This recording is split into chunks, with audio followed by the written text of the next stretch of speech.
Oke, selamat malam semuanya. Kami dari kelompok Udah mulai? 15 yang terdiri dari saya sendiri, Amelia Kartika Putri, ada rekan saya Putri Salsabila dan Revi Arfiah Wulandari. Di sini kami akan mempresentasikan mengenai hak dan kewajiban warga negara Indonesia. Lalu di sini terdapat daftar isi, terdapat 10 halaman, yaitu ada halaman judul yang seperti dilihat di awal, lalu kami akan menjelaskan juga tentang pengertian warga negara, lalu dasar hukum hak warga negara, dan juga lalu ada dasar hukum kewajiban warga negara, lalu ada contoh penerapan hak dan kewajibannya juga, dan pentingnya menjalankan hak dan kewajiban warga negara.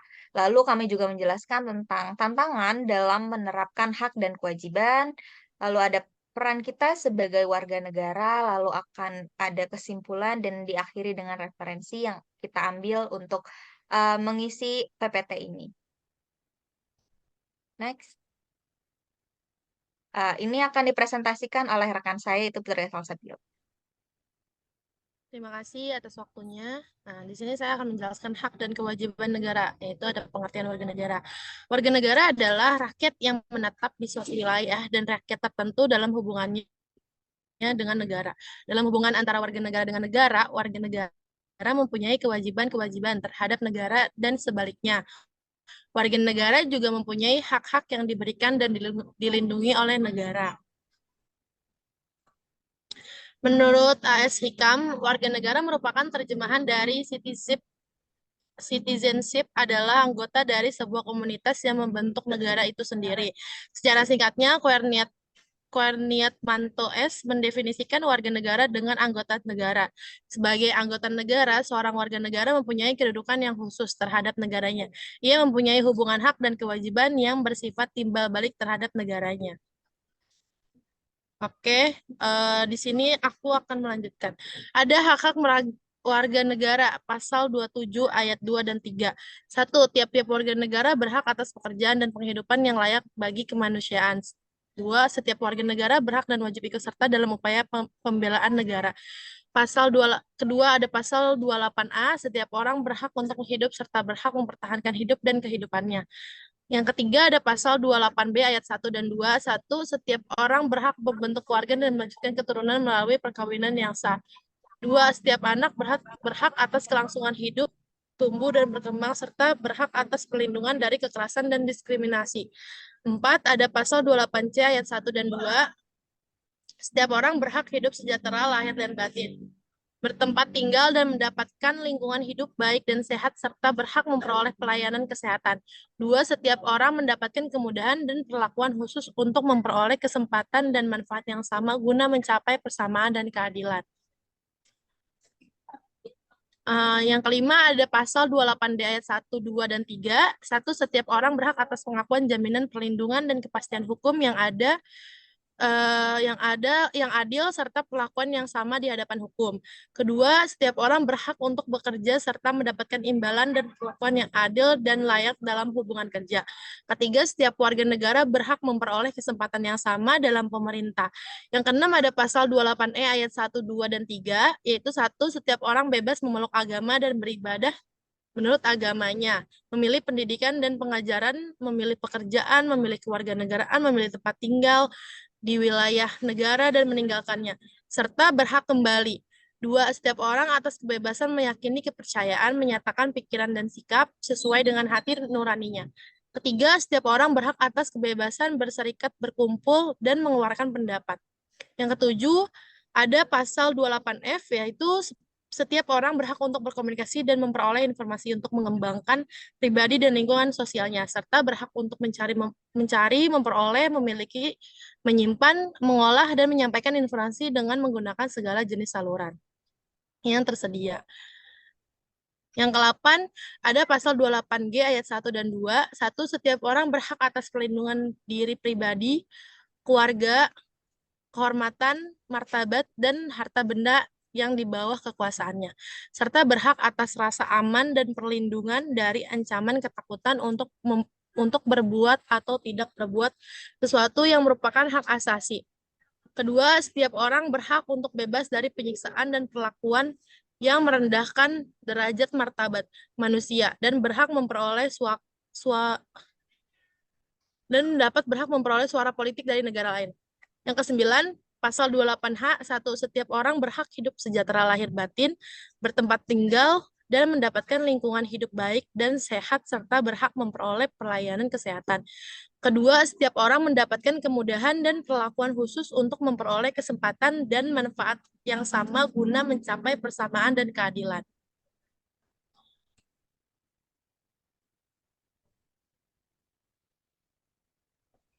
Selanjutnya Kewajiban yaitu warga negara. kewajiban warga negara, saya akan menjelaskannya, yaitu ada kewajiban warga negara menurut Undang-Undang Dasar, yaitu ada pasal 27 ayat 1 dan 3. Segala warga negara bersamaan kedudukannya seba- sebagai warga negara bersamaan kedudukannya di dalam hukum dan pemerintahan dan wajib menjunjung hukum dan pemerintahan itu dengan tidak ada kecualinya. Yang B, setiap warga negara berhak dan wajib ikut serta dalam upaya pembelaan negara. Lalu ada pasal 31 ayat 2, setiap warga negara wajib mengikuti pendidikan dasar dan pemerintah wajib membiayainya. Lalu ada pasal 30 ayat 1, tiap-tiap warga negara dan tiap-tiap warga negara berhak dan wajib ikut serta dalam upaya pertahanan dan keamanan negara. Lalu ada pasal 28J ayat 1 dan 2, setiap orang wajib menghormati hak asasi manusia orang lain dalam tip kehidupan bermasyarakat, berbangsa, dan bernegara.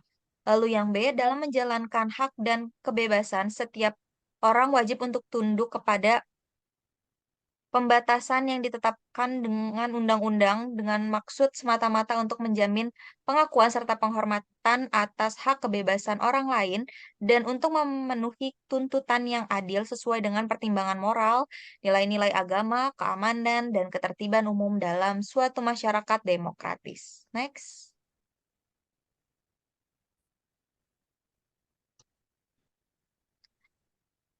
Lalu di sini ada contoh penerapan hak dan kewajiban warga negara, yaitu contohnya kewajiban bagi setiap warga negara antara lain kewajiban membayar pajak tepat waktu, membela tanah air, menghormati hak asasi dan mematuhi pembatasan yang ada dalam peraturan, menjaga fasilitas umum, menaati peraturan lalu lintas, menghormati dan menjaga toleransi antar umat beragama, membela pertahanan serta keamanan negara dan melakukan upaya bela negara, misalnya dengan menggunakan produk lokal dan mengamalkan nilai-nilai Pancasila. Next.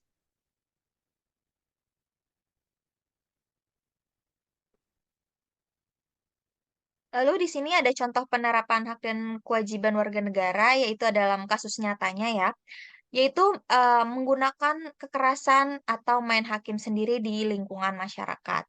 Nah, tindakan main hakim sendiri itu di masyarakat bisa terjadi karena adanya beberapa faktor.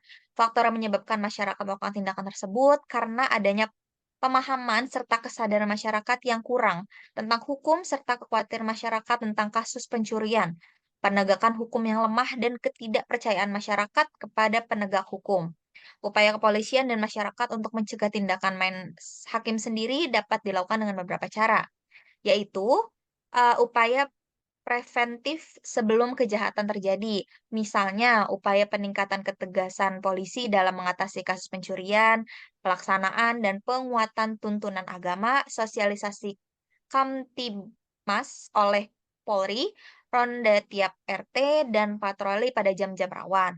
Lalu ada upaya aparat penegak hukum untuk menegakkan keadilan dalam main hakim sendiri, yaitu penyelesaian hukum oleh aparat penegak hukum secara keseluruhan.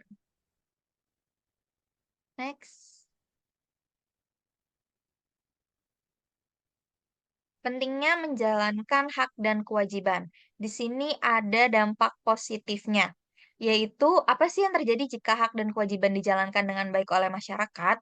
Jadi ada beberapa dampak positifnya, yaitu masyarakat akan merasa dihargai dan diperlakukan sama di mata hukum, lalu masyarakat akan mendapatkan hak dan tanggung jawab atas kewajibannya, akan membantu mendorong meningkatkan produktivitas ekonomi negara, pemerintah akan terdorong untuk memberikan pelayanan publik yang berkualitas bagi masyarakat juga, menciptakan demokrasi yang sehat dan berjalan baik, tingkat kejahatan yang menurun, masyarakat akan lebih bebas mengembangkan potensi dirinya karena hak-hak dasarnya terjamin. Next.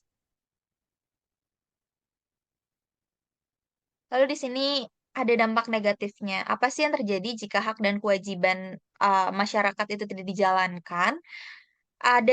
Dampak negatifnya yaitu adanya diskriminasi dalam kelompok tertentu, munculnya kesenjangan sosial yang jauh antara kelompok yang memiliki kuasa dan tidak memiliki kuasa, akan terjadi kerusuhan jika hukum tidak ditegakkan dengan tegas, maka orang akan mudah melanggar hukum karena tidak takut dengan sanksi. Korupsi yang makin banyak karena adanya kesempatan untuk penyalahgunaan kekuasaan, masyarakat kesulitan untuk memenuhi kebutuhan primer karena tidak adanya jaminan akan hak-hak mereka. Next. Selanjutnya akan dijelaskan oleh rekan saya, Revi Ardia. Selanjutnya adalah tantangan dalam menerapkan hak dan kewajiban warga negara. Yang pertama, kesadaran hukum yang rendah. Contohnya seperti banyak warga negara belum sepenuhnya memahami hak dan kewajiban mereka, sehingga seringkali terjadi pelanggaran atau ketidaktahuan terhadap aturan yang berlaku. Yang kedua, tidak semua warga negara memiliki akses yang sama terhadap informasi hukum, terutama di daerah-daerah terpencil. Dan yang kedua, ada penegakan hukum yang lemah. Praktik korupsi dapat menghambat proses penegakan hukum dan menciptakan ketidakadilan. Kekurangan sumber daya manusia dan anggaran dapat menghambat efektivitas penegakan hukum. Lalu, perlakuan yang tidak adil terhadap kelompok minoritas dapat menghambat akses mereka terhadap keadilan. Yang ketiga, ada partisipasi masyarakat yang rendah. Banyak warga negara merasa apatis dan tidak peduli dengan masalah-masalah publik. Dan ketidakpercayaan terhadap pemerintah atau lembaga negara dapat mengurangi partisipasi masyarakat. Next.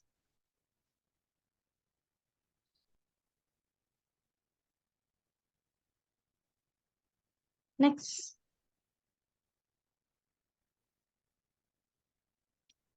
Yang keempat, perubahan sosial dan budaya yang cepat. Globalisasi membawa perubahan sosial dan budaya yang cepat, sehingga nilai-nilai tradisional dan norma sosial dapat berubah. Perkembangan teknologi informasi menciptakan tantangan baru seperti penyebaran hoaks dan ujaran kebencian. Yang kelima, perbedaan interpretasi. Perbedaan norma dan nilai antar kelompok masyarakat dapat menimbulkan konflik dalam penerapan hak dan kewajiban. Lalu, perubahan regulasi yang sering terjadi dapat menimbulkan kebingungan dan ketidakpastian hukum. Yang keenam, ada kesenjangan sosial. Kemiskinan dapat membatasi akses masyarakat terhadap pendidikan, kesehatan, dan layanan publik lainnya. Ketidaksetaraan antara kelompok kaya dan miskin dapat menciptakan ketegangan sosial. Next. Lalu, di sini ada peran dan kontribusi sebagai warga negara. Yang pertama, patuh pada hukum dan peraturan. Yang kedua, berpartisipasi dalam demokrasi. Yang ketiga, menjaga persatuan dan kesatuan. Yang keempat, menjaga lingkungan. Yang kelima, mengembangkan diri. Yang keenam, memberikan sumbangan sosial. Dan yang ketujuh, menjaga nama baik bangsa. Next. Selanjutnya di sini ada upaya mengatasi tantangan. Yang pertama, peningkatan kesadaran hukum melalui pendidikan, sosialisasi, dan kampanye. Yang kedua, dengan meningkatkan integritas, aparat penegak hukum memperkuat sistem peradilan dan menyediakan sumber daya yang memadai. Yang ketiga, melalui berbagai mekanisme partisipasi seperti musyawarah, forum, diskusi, dan pemilihan umum. Yang keempat, membangun infrastruktur yang memadai untuk mendukung pelaksanaan hak dan kewajiban warga negara. Dan yang kelima, memperbaiki sistem birokrasi agar lebih efisien dan responsif terhadap kebutuhan masyarakat. Next.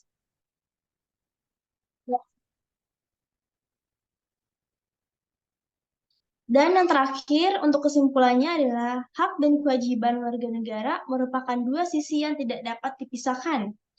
Hak-hak yang dimiliki oleh setiap warga negara merupakan jaminan dari negara untuk hidup dengan layak dan bebas.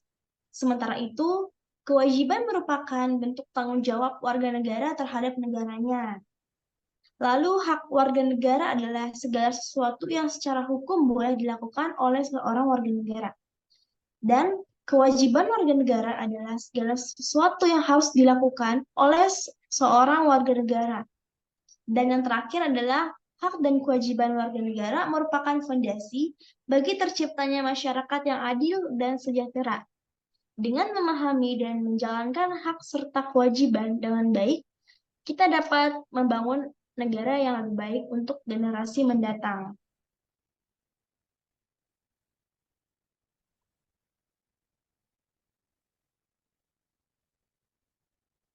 Berikut referensi yang kita ambil dari beberapa jurnal untuk mengisi PPT ini. Next. Baik, mungkin itu saja yang dapat kami sampaikan. Kurang lebihnya mohon maaf. Terima kasih. Selamat malam.